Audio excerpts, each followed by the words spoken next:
Hello viewers, this is Not Too Fast here. In today's video I'll be doing a transmission fluid service on this 2017 Nissan Pathfinder. Now as many of you know, this vehicle has a CVT transmission, and to ensure you don't have any problem with the transmission after several years, make sure you change out the transmission fluid every 30 to 40,000 miles. Now this is going to be a drain and fill of the transmission fluid. We're not doing any type of flushes. The total capacity of the CVT transmission is about 9 quarts. With a drain and fill, we'll only be changing out about 4 to 5 quarts of the transmission fluid. But as long as you do this service every 30 to 40,000 miles, your CVT will run for many years without any problems. I'll show you all the steps involved in doing this service, so let's get started.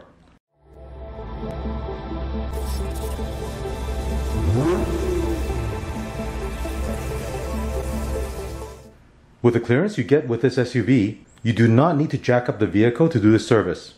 There's just enough room underneath the transmission for you to get access to the drain bolt and the overflow bolts. Now if you find that you have a hard time cracking loose the drain bolt and the overflow bolt, what you can do is jack up the front or put it on ramps and then loosen the bolts and tighten it back up again. Then bring the car back down to a level surface, and then you'll have an easier time removing those bolts. To do this service, here are all the supplies and tools you need. A ratchet, a 19mm socket, and a 14mm socket. A funnel with a narrow end, and this is what we're going to use to refill the transmission fluid into the dipstick hole. 5 quarts of the Nissan CVT fluid. This one here is the NS3. Now this fluid is very expensive. You're looking at about $20 to $21, so these 5 bottles alone will cost you around $100. You also need a new crush washer that you see right here. Now you can get these at Nissan dealerships. And also a drain pan. Now one more thing that you'll need, and I know not everybody has, is a high-level scan tool like this Autel I have here. This is a Maxicom MK808BT. These scan tools are not cheap, but the reason we need it is because when you're checking the fluid level, you do need to monitor the transmission fluid temperature.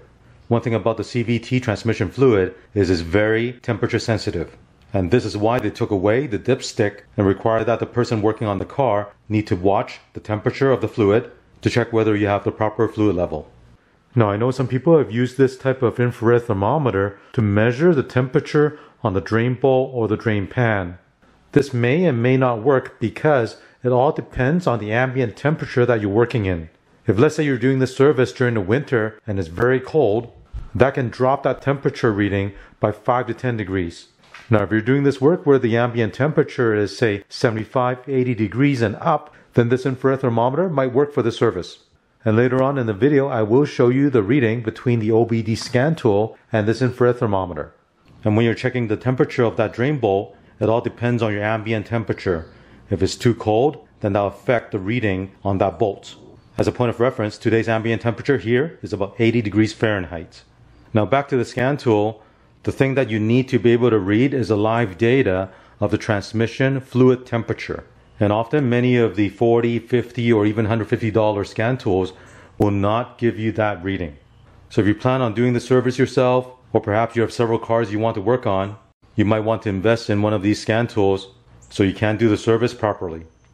First let me show you where the transmission fill tube is on this vehicle.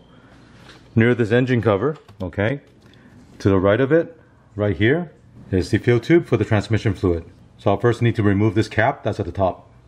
To remove this, what you want to do is get a small flathead screwdriver, and you see there's a metal tab right here on the left side.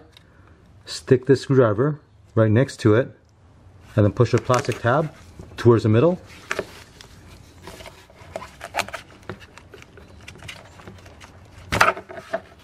And then you pull this off. Here's a look at the bottom. So there's a plastic tab that was pushing in. Once you push this in, then pull this upward and you should be able to remove this.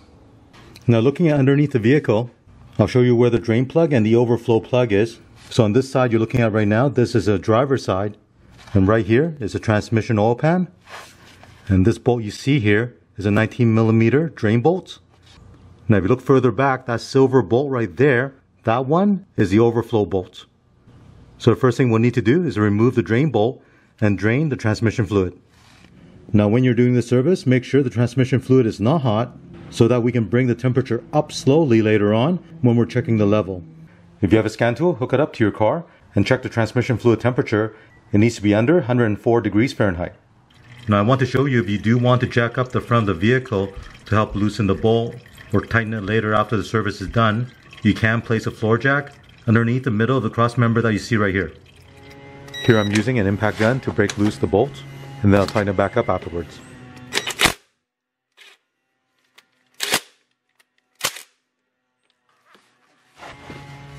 Remove the drain bolt and drain the fluid.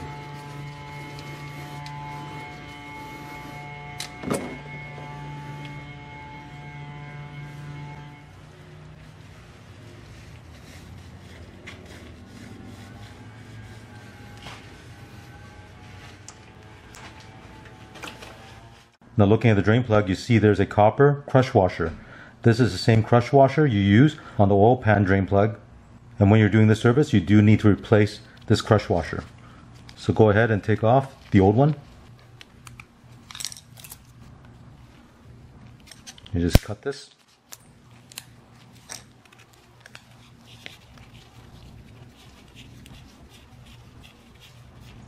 And it'll come off.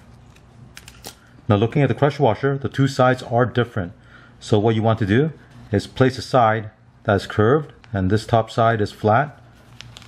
Place a curved side down towards the bolt here like this, and then screw this on.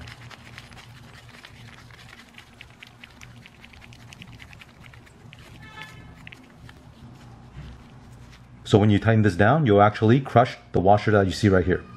That's how it gives you a perfect seal, so no oil will leak. With the fluid drained, go ahead and reinstall the drain plug.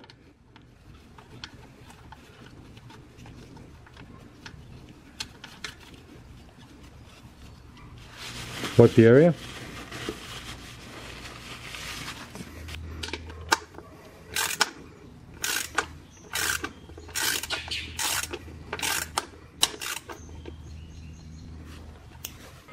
The torque spec on the drain bolt is 25 foot-pounds. So here I have a torque wrench.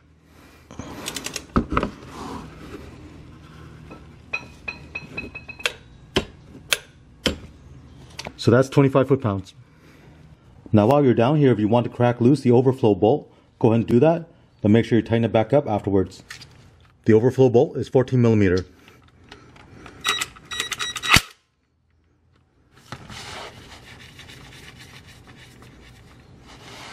So let's see how much fluid actually came out of the transmission pan.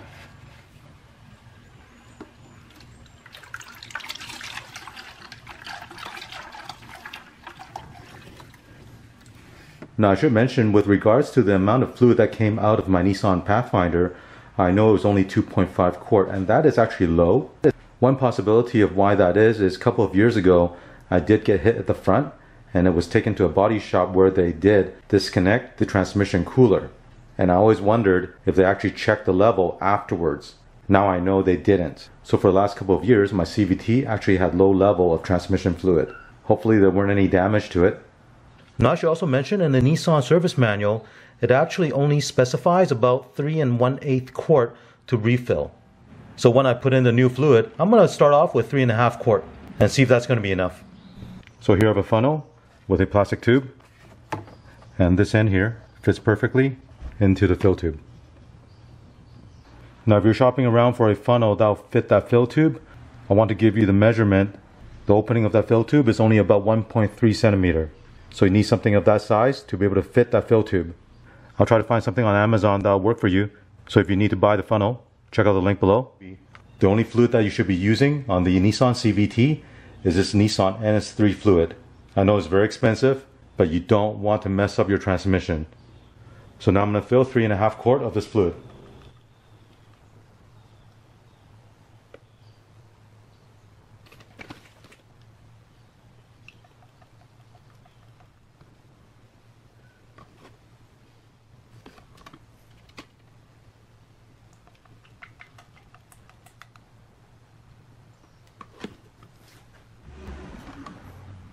So there's a fourth bottle. I'll put in half of it.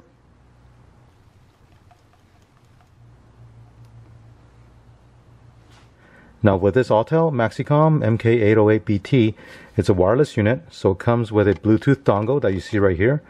I just plug this into the OBD port, and then I can actually use this anywhere around the vehicle.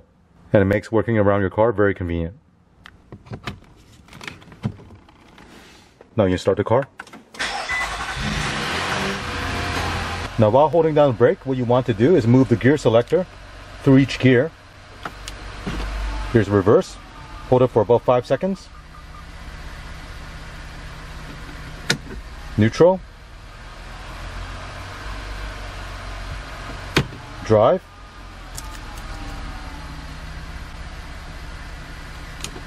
L.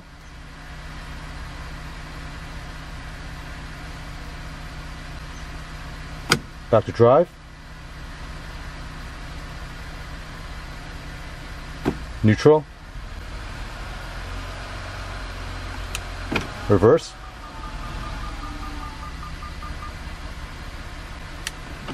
Park. You can do this a few more times if you want. Diagnostic. I'll do the auto VIN.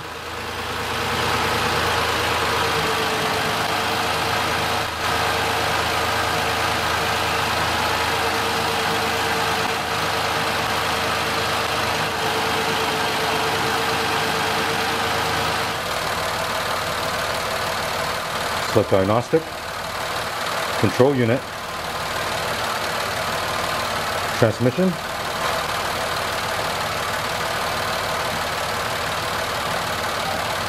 live data,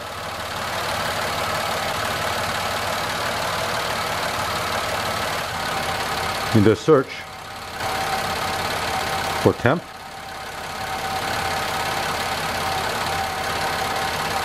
Here you see fluid temperature and ATF temp sensor.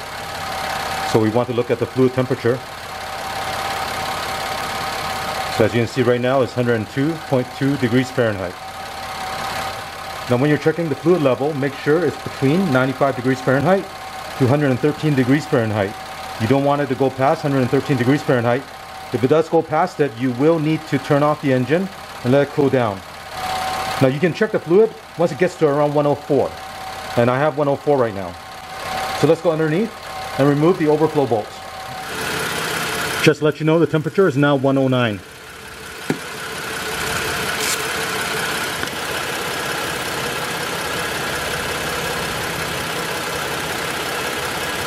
Remove the overflow bolts.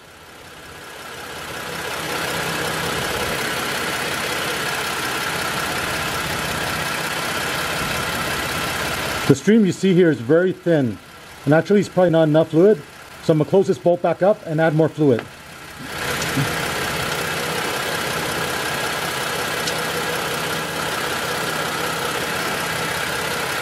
I turn off the engine and I'll add the remaining half quart of the fourth bottle.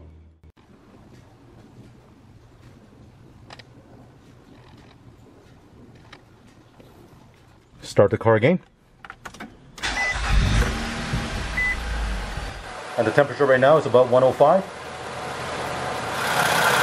And here's a look at the stream of the fluid coming out. So let it drain until it's a thin stream. But wait until it's a thin stream, then you put the bolt back on.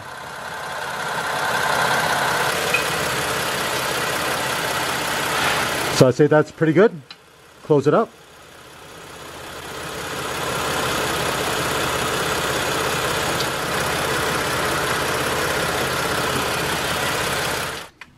Now I know it was hard for you guys to see exactly how thick the stream was that was coming out, and that's because it was hard to film with very limited space underneath the vehicle, along with having the drain pan directly underneath the overflow plug. And to give you a better idea, I have two pictures to show you. So this first picture shows you when you first remove the plug, you'll see a heavy stream of fluid coming out. So when you see this, there's still too much fluid inside the pan. Wait until the fluid comes out in a very thin stream, and it should look something like this. When you see this, you can go ahead and screw the plug back in. Now as a comparison, let me show you the difference between the reading on the scan tool and an infrared thermometer. Right now the scan tool is showing me 118 degrees Fahrenheit.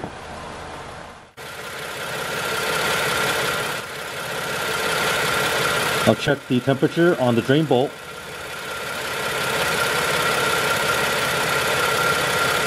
And it's showing 119. So again, on the tool, it's showing 118. On this infrared thermometer, it's 119. I'll do it again. 119. So in this case, actually, it's very close. to what the scan tool is showing me. But again, it depends on the ambient temperature when you're working on the vehicle. If it's really cold, then this drain bolt might be 5-10 degrees off. Don't forget to remove the funnel and then reinstall the fill tube plug.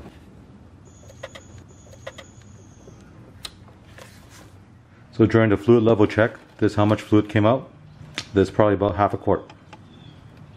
And if you're wondering, here's a look at the difference between the new fluid on the left side and the old fluid on the right side. You can see the new fluid is very clear with a hint of blue, and the old fluid is just very black. Now as far as the CVT transmission fluid change service, we're done. If you want, you can take the car out for a quick drive, make sure everything is working fine. If you're doing this service on your Nissan Pathfinder, go ahead and put in 4 quarts of the CVT fluid, and when you let the fluid flow out of the overflow drain hole, expect to have about half a quart of fluid come out. So in total, you'll put in about 3.5 quart of fluid. If you want to pick up some of the tools to do a service yourself, check out the link in the video description. I hope you enjoy watching this video. I know many people have requested this video from me. I hope the information I showed you in this video is helpful. If you have any questions or comments, leave one in the comments section. Thank you for watching. Thank you for watching this video. To support this channel, remember to click on thumbs up, subscribe to my channel, and turn on the notification bell so you get notified of new videos.